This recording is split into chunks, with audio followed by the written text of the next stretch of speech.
This podcast is for entertainment purposes only and does not constitute professional advice. The views, thoughts, and opinions expressed are the speaker's own and do not represent the views, thoughts, and opinions of their affiliated organizations.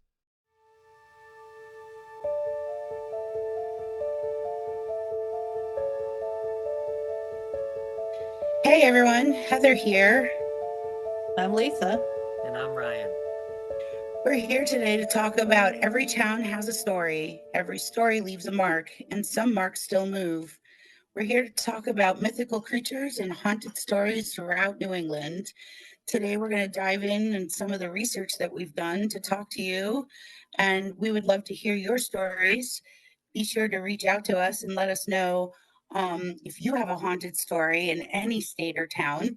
We look forward to hearing that. So what's been going on, Ryan? What's been going on, Lisa? It's been Christmas and a whirlwind of lots of things going on with the new year. That's Let's true. let the birthday boy start off. Well, Lisa, that was funny what happened with the birthday. I don't know if we want to share that. We should. Go ahead. Yeah, well, all right. So I guess I could share two things. So it was my birthday on December 30th. It was funny because for some reason, Lisa's social media, well, just the Facebook, right? Yeah. Well, okay, at least it's only Facebook. At least it's not everything else. Like it somehow changed your birthday to my birthday. I don't know how that even happened. I started getting messages from family, my cousin down in Georgia and a friend down in Norwich. Like, I happen to know your real birthday, but happy second birthday. And I'm like, what are we talking about? And my cousin said, yeah, on Facebook, it says that your birthday is December 30th, 1986. Now, while I would love to claim I was born in 86, not the case. Again, old lady of the group here. But I said, that's weird. I didn't change it. Facebook changed my birthday to December 30th. And come to find out, that's your birthday, Ryan. It was so bizarre.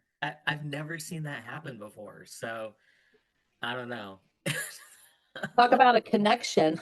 Yeah, exactly. Yeah. Heather, did it change? It didn't change your birthday, right? Just want to make No, sure it didn't nobody change wished me a everyone's happy birthday. birthday. Okay, good. But then, Although I don't mind second birthdays, but that's all right. I don't either. yeah. Uh, The second thing that happened though on my birthday, which I'm glad we figured that out though. I'm glad it's all settled now. But still don't know how it happened, but at least you're able to change it back. So the second thing that happened was actually on my birthday too. I was upstairs in the living room with the dog, and I heard a young woman just say, "Hey," and I was like, "Okay, like what?" And I thought it was my roommate who was downstairs in her room. So I called back and I was like, "Hey, what's up?" And then no response. And then I went to the stairs and I asked my roommate, I'm like, did you say something? Because I heard someone say, "Hey." And then she's, without any hesitation, she's like, "It must have been a spirit because I didn't say anything." And I was like, "Okay, thank you." So I think Oh, your sister. that's what I was thinking. Yeah, I was thinking it's probably my sister just saying hi and happy birthday. So it was pretty cool. I love that. Yeah. But Lisa, did you have anything interesting happen? Well, Happy New Year, first of all, to everybody. I mean, we just had friends over for New Year's and things like that, but I have to say, I have been struggling with one of my cats recently. My Mr. Odin, who is, of course, the most precocious of the pair, just like people get stir crazy in the winter, staying in all this time and stuff. I think Odin is stir crazy. He has been into everything, and I mean, the cartoony thing of like cats get up on top of tables and knock things off kind of stuff. They stare at you and then they knock it off on purpose. I swear to God, this is what the cat's doing. Really? I've had cats knock things off just because it's what they do, but jumping up and then looking at me, meowing and like whapping something off, like I'll do this now. and just running around more than just zoomies and attacking on his brother, not maliciously, but like, let's play and Sully complaining. And I've been really dealing with a cat issue. Like, Wow. yeah, Odin's been very demanding, and I can't seem to find enough interactive toys for him. I mean, granted, I'm babysitting a lot, so I'm not home as much anymore, and I'm sure he's missing the presence of me being around. And he's now taken to sleeping in the bed with me, which he never did before. And Oh, now he's super close. So yeah, something is up with Mr. Odin, and he's very clingy. He's always been my cat and around, both of them have been, and needing to be in the same room, but this is going beyond, and yeah, it's kind of different, kind of different. I've been dealing with cat issues, so if anybody has any good ideas for a cat that needs to be constantly entertained and is a FOMO cat, let me know. Drop us a line, kind of thing. Yeah. What about you, Heather?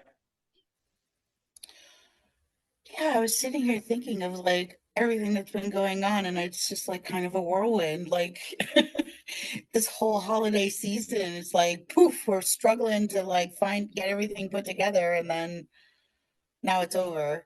No, I don't have anything like very interesting to talk about. Just Did kind you of going about How were the what? lobster for New Year's? Did you win? Oh, we did not do lobster races, unfortunately, but that's okay. Um, but it was a great lobster. We had a great time. You know, it's always great to get together with family. In years past, we have done lobster races. Speaking of which, good shout out for Lynn Ferreira. Thank you for subscribing. We're happy to have you on board at Ready to Connect, and we look forward to interacting with you. Love you to dearly there, Lynn. And Lynn is usually a part of the lobster races. Unfortunately, we didn't get to do that this year. So, but it's been a whirlwind, and I'm looking forward to 2026 being a great year. I did my year ahead spread with my tarot cards and hoping that they're right. It's going to be a great year because Yeah, we're my year ahead. numerology at number one. Yeah. Oh, that's awesome. My Yeah. year Well, think about ahead it. out. 2026 breaks down in numerology into the number one. So we're literally at year one. Yeah, that's So cool. new beginnings and whatnot. Yeah, I was pleased with my year ahead spread too. And before we even get into our content, you are right. Let's do some shout outs to, well, we have Lynn Ferreira that joined our Patreon family as an enthusiast. Thank you so much. And also to Kathleen Alshay, who joined our Patreon community as an enthusiast. Welcome to our Patreon family.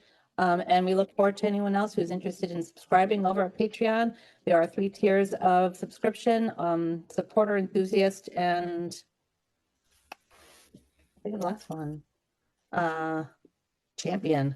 Uh, but anywhere from $1 up, I believe, to $10 is the supporting, and we are grateful for you. So, yeah.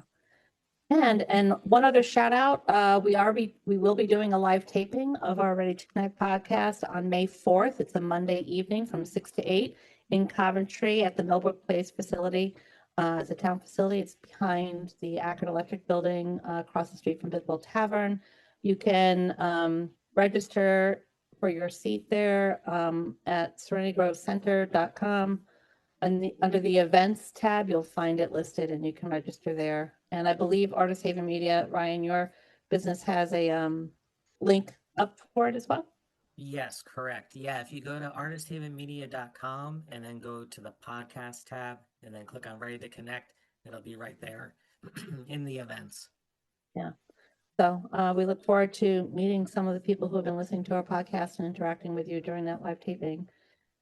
Yeah. So now that that's done, let's get on with our content, shall we? Who'd like to share? So each one of us did a little bit of a deep diving in casting a wide net to different hauntings, mythical creatures, folklore, things like that in the New England area. And New England covering anywhere from Connecticut, Rhode Island, Massachusetts, New Hampshire, Vermont, and Maine. There's many stories and many things to kind of deep dive into. And so we each kind of took a little bit of our favorites, and this is not going to be a one-parter. This is definitely going to go into 2 parts. There's so much to delve into. So who would like to begin? I'll start. Or if Ryan, you want to start, go for it. You can start, Heather. Okay. Yeah. So every year I go away up to New Hampshire, kind of go off grid, go hiking, and take the week to just kind of decompress and whatnot. And one of my favorite things to do is to go into local shops that are locally run and not big corporate. And I love purchasing like haunted books, like the haunted town books and the ghost stories of that town. And one of the books I picked up was by Thomas D. Agostino, and I apologize if Thomas does actually listen to this, that if I, offended you by saying your last name wrong. But it is Thomas D. Agostino. He wrote Haunted New Hampshire. And one of the things that stood out to me, because I love theater, I love going to the theater, I love old theaters. I find them fascinating with their craftsmanship and whatnot. Bygone era of woodworking and that we don't see necessarily today. And one of the stories that stood out to me was the Colonial Theater in Laconia, New Hampshire. It was built in 1915.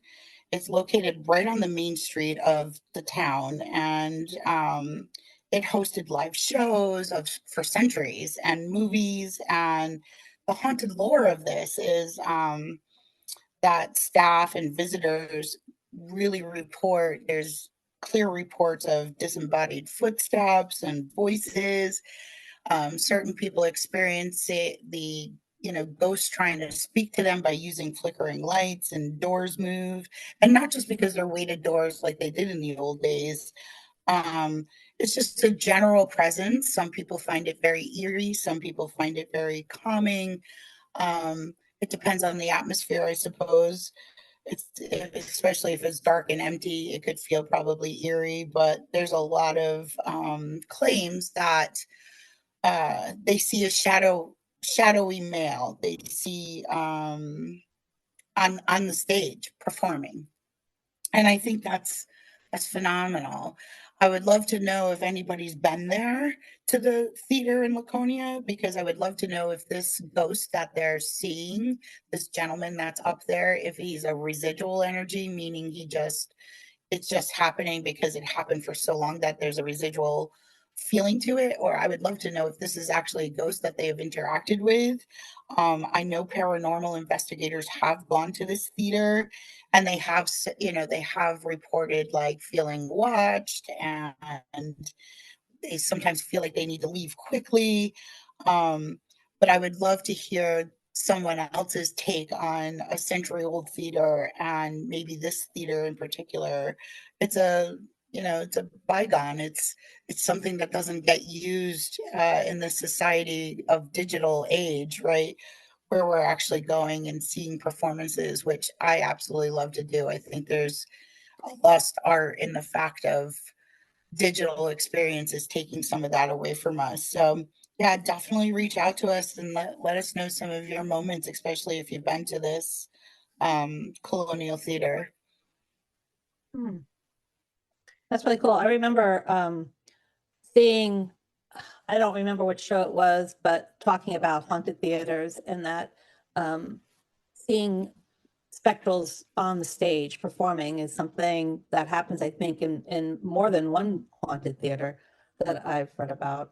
I would think that if I was a ghost, I'd want to get up on stage. Why not? Well, personally, I know you, Lisa, that you do love to sing, and you have sang in your past and played piano and whatnot. So yeah, absolutely. I could fully imagine you later in years as a ghost up on a stage singing us a great tune. Been a long time since I sang in front of people, and it was mostly in church, but yeah. Well, in front of people. I mean, I sing to my grandson every day that I see him, but yeah. It's really cool that they're seeing the ghosts on stage and perform, if they're performing, singing, or what. That would be so fascinating to see that in person. Let's go. Road trip. I know. I can only imagine what it would be like. It'd be so cool. Yeah, exactly. Did you get any indication of when the last sighting of a ghost on stage was happened there in the theater? Did it give you any You remember picking up any of that in your research? As I was reading, I believe the last sighting was in 2023. Yeah, And I don't recent. know, or maybe, yeah, it's fairly recent. Like people feel this pretty much anybody that's sensitive, I guess, is walking in there, is what I got the gist out of his writings of that. He's not the only one that has gone there and witnessed information. Like there are a lot of people that have gone there and witnessed. So there could be even 2025 sightings. So if you're listening to this and you saw something recently, we'd love to hear about that. Yeah. Yeah. Hmm. I'll talk about one of the things I deep dived into if you like. Sure. Yeah, let's I do it. I too, like Heather, I do like to purchase the area books for ghost stories or hauntings or oddities and things like that. And somewhere I picked up Haunted Connecticut, and I figured I'd start with my home state and take a look at what around oddities in Connecticut. Growing up not growing up, I didn't grow up in Connecticut, but living in Coventry, we hear stories about the Hale Homestead. I think every historical place has its own little haunting story.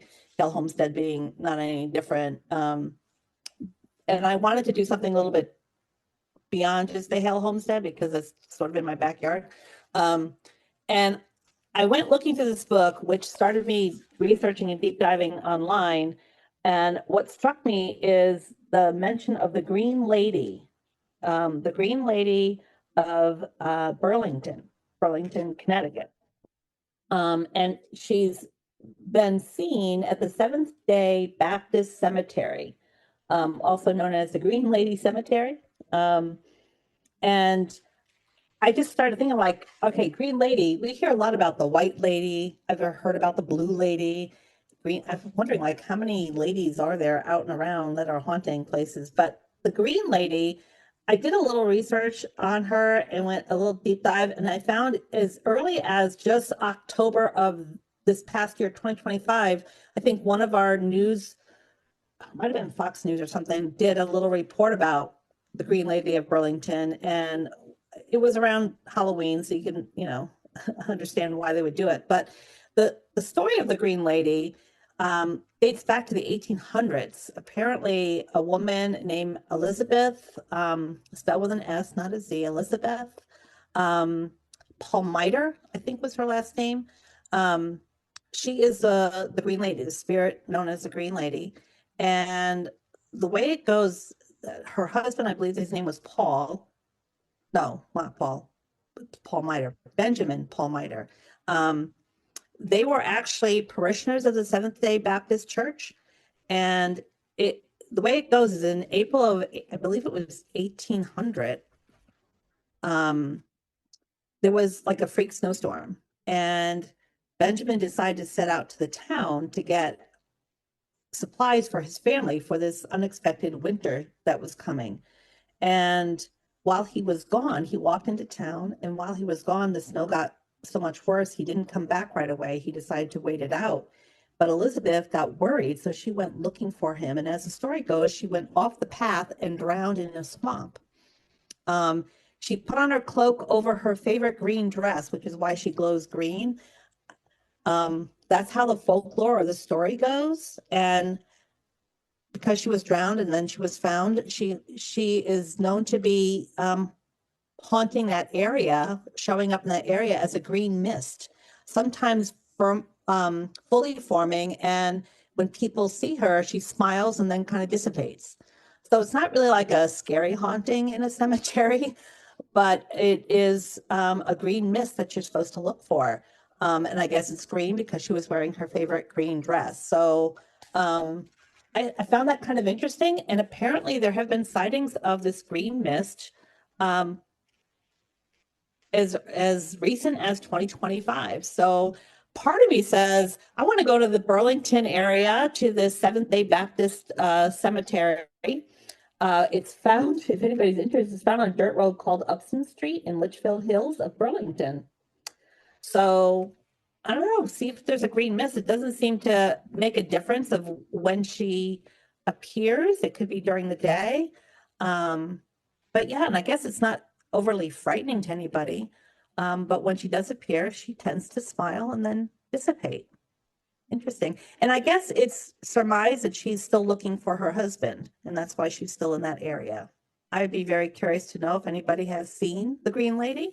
You could definitely reach out. I would love to hear about it. Maybe that could be a road trip. That's certainly closer. It's much closer. I was just thinking the same thing. And you know what? Then I did, I'm like, how many Green Ladies are there? And just for ha-has, I did find another one.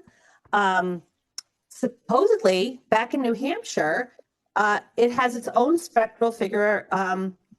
And she's described with green attributes too. It's the ghost of Mary Wallace in Henniker. She's apparently a tall woman with red hair and glowing green eyes. And she protects her former home and is seen near her grave at the Center Cemetery. She is considered very friendly, kind, a protector. So I guess it's not necessarily a tragic figure like Elizabeth dying in a swamp, but there's a protective nature around Mary Wallace in Henniker. But if you were to actually search Green Lady, the one in Burlington, Connecticut shows up most prominently. Interesting, right? Yeah, Yeah, we should definitely check it out. yeah. Definitely check it out. That's one of the things that I found. Yeah. I found interesting. So. No, that's definitely All right, Ryan. especially All right, Ryan. What did you dig up? Oh yeah.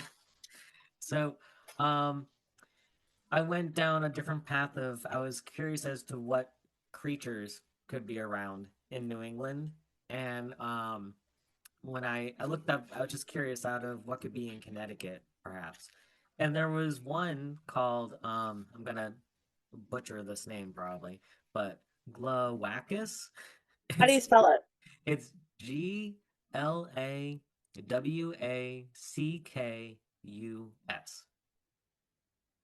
But it's a combination of Glastonbury because it's found in Glastonbury, Connecticut, and the word wacky. so, so that's why I was like, okay, this is interesting. What's going on with this? But so it's a they're saying it's a legendary fearsome creature found in Glastonbury, Connecticut. It started appearing in 1939, which I've always been fascinated with that time period as well, so I found it interesting. But it's described as a mixture between a bear, panther, and lion. It's known for terrifying screech, blindness, and memory wiping eyes. Whoa. Yeah, it has powers too. So, Wow. yeah, that's interesting. So basically, they're saying it could be possibly misidentified as a large cat or one of those Fisher cats. And oh yeah, but it's representing a classic fearsome critter of tales that spark curiosity. So it was originally first reported actually in the Hartford Courant in 1939. Once again, its appearance is like a shadowy beast described as part bear, panther, lion with glowing eyes. Yeah, let's see. And it supposedly erases memories if you look into its eyes. Well, how would you know that? That's a good question. Yeah, maybe you see If I it. saw the creature and it wiped my memory, how would I know that I saw the creature? Right. Interesting. Yeah, I know, right? Maybe it wipes your memory and then you're like, why am I here? I already forgot why I'm here. And then someone else reminds you, oh yeah, you were gonna go look for that creature. Maybe. But It's like deja vu. yeah, there you go. Yeah. But apparently like I think I've been here. yeah, exactly. Yeah. Well, I think I'm going to strike out and find the Glacawacus. Glacawacus? I guess. Glacawacus. And I'm telling you, I'm going to go out and find it. And then when I come back and you say, did you find it? And you'll say, no, well, I don't remember if I found it or not. And then you will know that I found it because it wiped my memory. Yeah, exactly. Yep. And this became like a whole thing because people were reporting that their dogs were getting chased. Some animals were vanishing because of this. So it led to actually like a large hunt in Glastonbury, Connecticut for Wow. this animal. And it was reported once again in the Hartford Courant, I believe. They had like a whole article, talking about the search for this creature, and they even, staged that they found one, and yeah, so just trying to calm everyone down. Oh, I because people were love like getting all upset, so they Yeah, staged it. yeah, they actually staged. like the guys in England who did the fake crop circles. Yeah, that's Yeah, funny. But yeah. what's interesting is Glastonbury does have so many ghost stories, Mhm. especially around the older parts of Glastonbury, up near, Hopewell or Cotton Hollow Falls and stuff like that, down towards the river. It's really fascinating, and I would hope that somebody that lives in Glastonbury has witnessed this. They reach out to us. That'd be Oh, cool. absolutely. Well, if they remember that they witnessed it, Yeah, it well, lives in yeah, their there we go again with that. I deja vu. Like, I think I've been here and your memory was wiped. yeah. That's funny. It's not funny, but it's like fascinating the folklore that's coming as we read through all these different stories. And, you know, it's not our opinion that we're reading. And like, I would love to hear other opinions out there about the folklores that they know about that we don't know about yet. Again, this is part one, so we have a lot of digging to do. I mean, there's lots of stuff out there. So any help would be great to talk about. So my opinion of the Clackawacus is that it's somebody's made up story to kind of explain maybe something that they had done. I don't know. Ah, okay. Oh, that really happened because this creature came and, I don't know. To me, the Clackawacus sounds more made up than maybe like the Green Lady, because I think there's multiple countings recently of a Green Lady. Have Right. there been any recent countings of seeing the Clackawacus? Not that I saw. No, it was mostly just the information was surrounding around the 1930s. Was it like a folklore thing? Yeah. Yeah, Yeah. yeah. Interesting. Interesting. Yeah. Heather, you find anything else up in New Hampshire? Yeah, there's it's full, it's riddled. It's in I like every state, right? Every state, every town has their own kind of haunted ghost stories. There was one that stood out to me. I love Italian food and always supporting my Italian heritage. And um, there was one in Manchester, New Hampshire, printed again by the Thomas D'Agostino about Bob Shaw's Italian sandwich shop. And so I already told my vacation buddy we're gonna have to go to Manchester because we gotta check out this Italian shop. It's apparently haunted, where members of staff have gone in there, cut meat for the deli for the day, and like turned around and the meat's been scattered across the kitchen and nobody's there. And hell yeah, nobody can throw my salami around. Like it'd be fun. And like I guess there's a lot of different spontaneous like um talking, then nobody's there, and there's actual visual cues that they have. And so I guess the shop is pretty old. It's located in on Elm Street in Manchester, New Hampshire.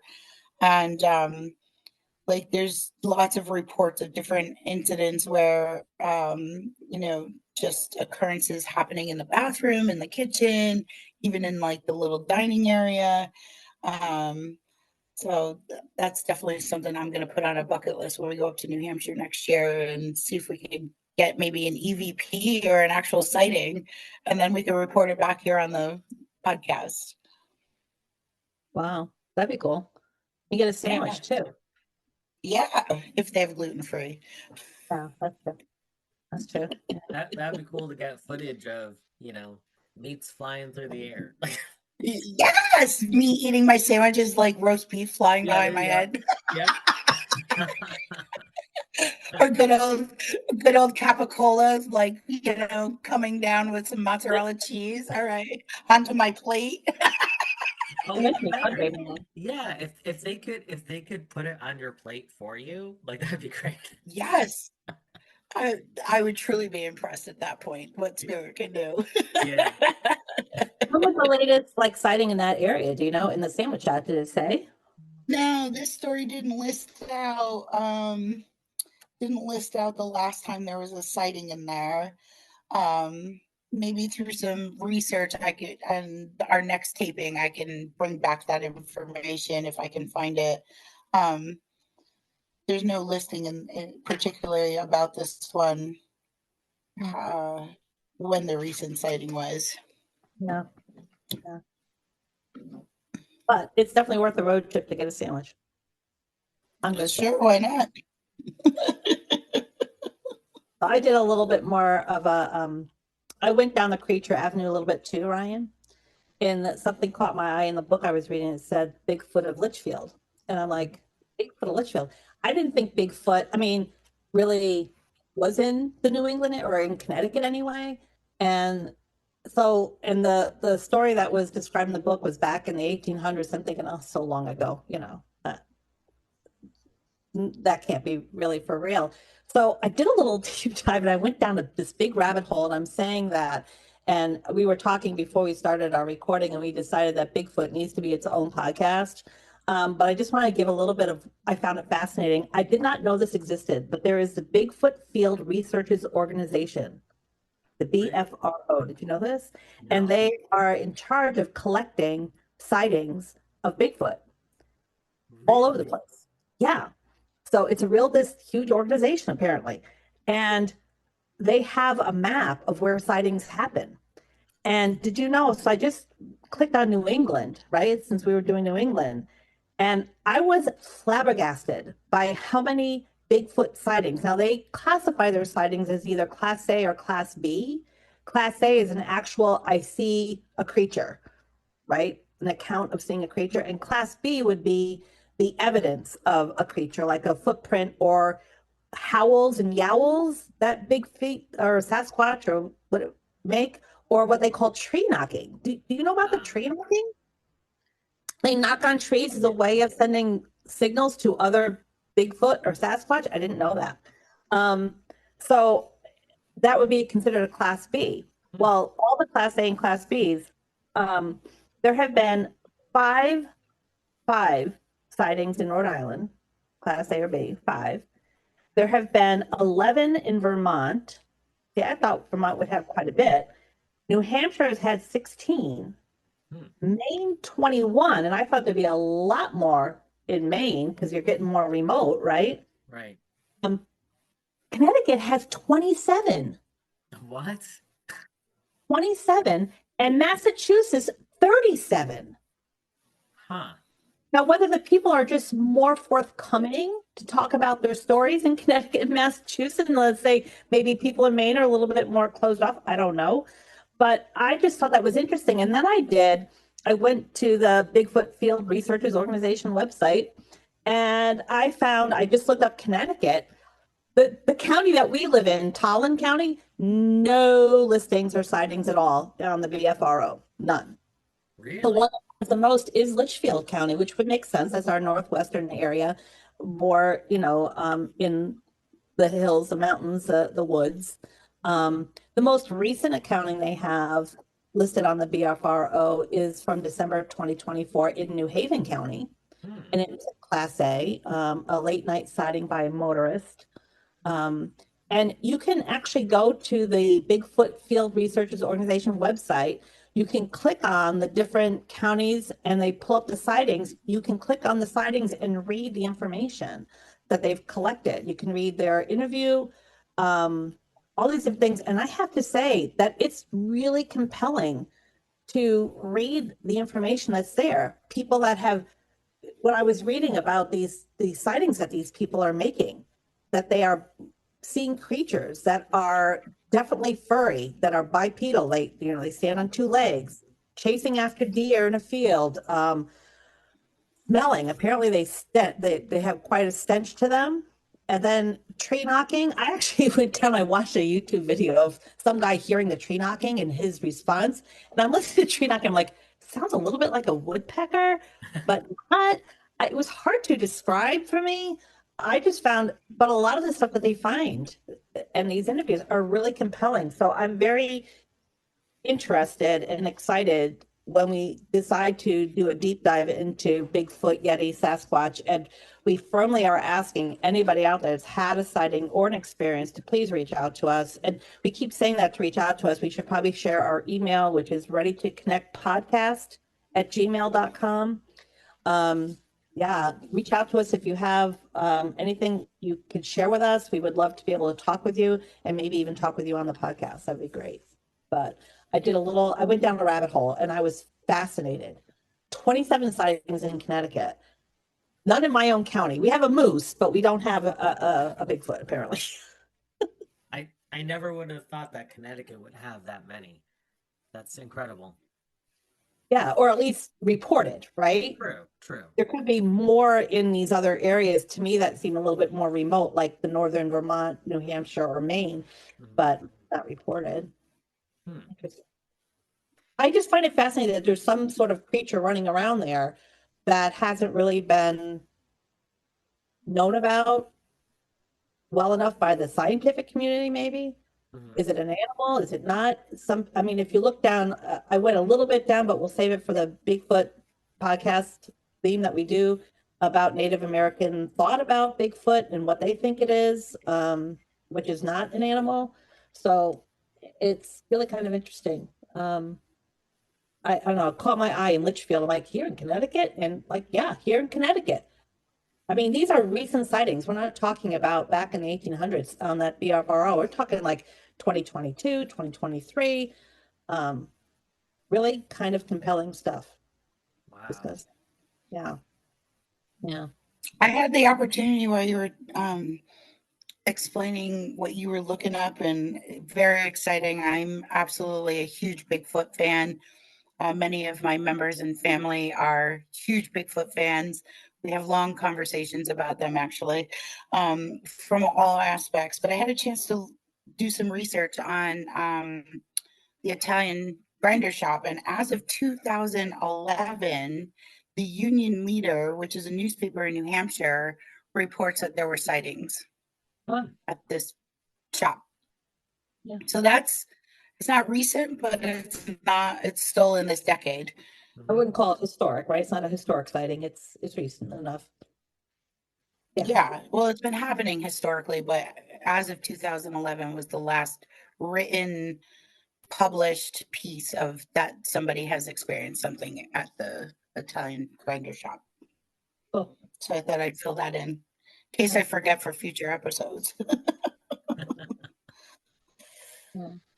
Yeah. I think there's so many aspects about how you guys are discovering Bigfoot, not just in Connecticut, but all over the world. And literally all over the world, there are acclaims of seeing a Yeti, a Sasquatch, whatever it may be called. Every kind of different region has different names for Bigfoot, and everybody kind of has a theory out there. So when we do start digging into the Bigfoot theory, I hope everybody will help us put this together. But like, there is spiritual aspect of Bigfoot that's out there. There's like the physical aspect of like people seeing Sasquatch, Yeti, Bigfoot, whatever you want to call it, that they're actually have families and go through the, mountains in Washington and somewhere where it hasn't been overgrown and populated. It's all over the world and it's incredible. I'm looking forward to putting those pieces together for our listeners and engaging our listeners to help us with that too. Absolutely. I will tell you, the state in our country that has the most sightings of Bigfoot is, you mentioned already, Heather, is Washington State, with 731 Class A or B sightings. That's a lot.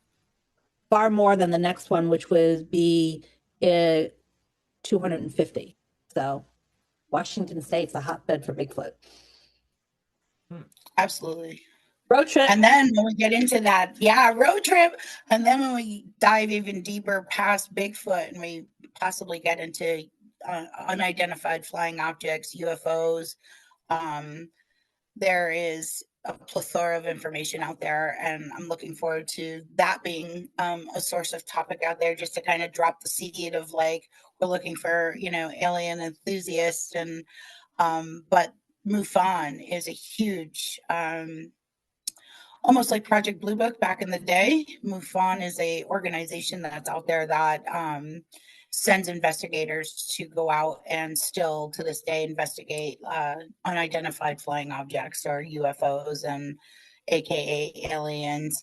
Um, these people clearly can prove that we're not alone in this world. So it's going to be very exciting in future, um, going forward too, with all our research.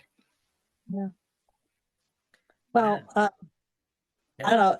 I find this stuff fascinating. I find it fun to think about. I mean, before even meeting Heather, I would watch things on TV about unexplained phenomena or mythical creatures or folklore, expeditions that are being done to kind of like find the Bigfoot or find whatever. And I've always found it fascinating, always found it fascinating. So, I mean, this stuff really kind of jazzes me up. I know, because there's mythical creatures all around the world, including in our own little backyard. So it's exciting. It's exciting to go into a direction of not just, it's not always taken seriously by everybody, but it's fun to explore the different theories out there and hear the opinions of others. Yeah. That's true. And adding on to that too, if as we kept saying throughout this episode, if there's any listener out there who wants to submit maybe a story, or I mean, if you want to come on and we can talk with you, that would be fantastic. But if you just want to send us an email or a message telling us what happened and sharing your story, we'd be more than happy to read it in the episode as well. Yeah. And if you're not local, right, Brian and Lisa, if anybody listening is not local and wants to come onto the podcast and talk with us and join in our banter and conversations, we can do it by Zoom. So you don't even have to worry about taking the trip to Connecticut. That's true. That's true. Mm-hmm. Perfect. So any other stories you guys looked up, or what's going on over there? I mean, I could spend all day talking about like all these different stories that I found in New Hampshire, but I'd love to hear what else, if anybody else found something else. I focus mostly on the Green Lady. And of course, the Bigfoot rabbit hole I went down took quite a bit of my research time. And then, of course, Hale Homestead. I mean, if you're in Coventry, Connecticut, Hale Homestead has its own stories there. They do something, I think, every October called What Goes Bump in the Night, might be the name of it. Or they do something every October where they will take you through the homestead, I believe, by candlelight, and talk about the different ghost stories and sightings. I'm sorry, I'm distracted because I have Zoomy cats and Odin is knocking everything he can off my sofa table right now. Like I told you. Something's happening in the house. Whether I'm being visited or not, because, they're very sensitive creatures, these cats. So anyway, I digress. Back to Hale Homestead. And they'll talk about, the owner that's supposed to be there. I think there's a serving maid that also haunts that area. People see lights in the windows when there are none lights there. So if you're ever in Connecticut, definitely check out Hale Homestead. If they have their own ghost stories there. So that's basically the Hale Homestead in the summertime hosts one of the largest farmers market, which is absolutely incredible. You can get everything from meat, vegetables, dessert, breads, even clothing. It's an incredible farmers market in the summertime, so it's and they also run tours during the farmers market and after. So like if you ever wanted to come down, check out that farmers market, do your grocery shopping, and then check out a ghost story, that's the place to do it. It's interesting about the Nathan Hale Homestead. I wasn't able to locate any written documentation about Bigfoot sightings or Yeti sightings at the Yale Homestead, but I have been over the years gone to different like circle meetings and get-togethers, and I have heard others talk about how in the woods of the Nathan Hale homestead, not only can you hear Civil War fighting or encounter soldiers, even animals, horses and whatnot, that were part of that whole kind of war that happened here in Coventry, Connecticut, that they have also seen Bigfoot sightings. So, anybody listening to this podcast that is from our local area and knows of someone that has had a sighting at the Nathan Hale Homestead Forest, I definitely would love to talk to you. We would love to talk to you and have you talk about that, because it is literally in Ryan and I's and Lisa's backyard. So, of course, we're very interested in that folklore of our own town, right? So, there's lots of stories. Also in Gay City, which is that Hebron, Yeah, Bolton. Uh, yeah, Gay City is also another very haunted Central uh, Park. park. It's now a park. But there too, I have heard in circles in passing that there has been, which by the way, Hebron borders Glastonbury. So it wouldn't surprise me if some of the maybe Bigfoot stories that are coming out of Glastonbury might border up to Gay City and Hebron, because that Hey, whole state forest goes from Hebron all the way into Glastonbury. maybe that's where the Glackawackas is. Maybe. Ooh, let's go find it. Maybe we're Yeah. finding the connection here. Yeah, maybe that's where the Glackawackas is. Yeah. It's interesting. Yeah. Yeah. Yeah, Well, there- I do there have It's a my own fascinating story. subject. Yeah, I have my own story of a experience up in Maine, but I'll save that for part 2. Okay. Yeah. While we were talking here, I did also look up that the Glaucowacus, or however we're calling it, there has not been any recent sightings. It's only been around like the 1930s that they claim they saw it. But if anyone has seen it, or maybe you've heard it, hopefully, well, I guess I still remember. I if still you remember. remember, yeah, it would be fantastic to hear about that story. Just out of I wonder, Ryan, if the name is changed. Can ah, you can you do a search? Can we do a search where it was this, but now they're calling it this? It'd be fascinating because obviously, as centuries goes on, the folklore changes or the hand down story, the names can change. Like I have noticed that in some of the other haunted books I've read and ghost stories I've read, where they used to call it this, but now it's mm, called that. mm. Um, Yeah, we I'll have to look into that. Yeah, we're gonna have to look into that. That'll be on Yeah, part 2. yeah, Questions, yep, questions. yep. That this could be a cliffhanger. There we Lots go. of questions. There we go. There we go. All And right. on that, Well, before we sign off, I do have an affirmation for us for the start of the new year if you want to use it. absolutely. Sure. Love having an affirmation. All right. So here's our affirmation. We welcome the new year with an open heart and mind, for it brings fresh opportunities and growth. How's that? Yeah, I love that. Absolutely. Yeah, that's a Oh, good one. open heart and mind for all the new opportunities and growth that's going to happen this year. That's a great way to start the year off.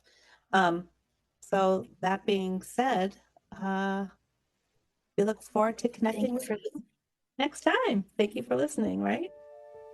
Absolutely. Great to talk to everyone. Have a great week, and we'll talk to you soon.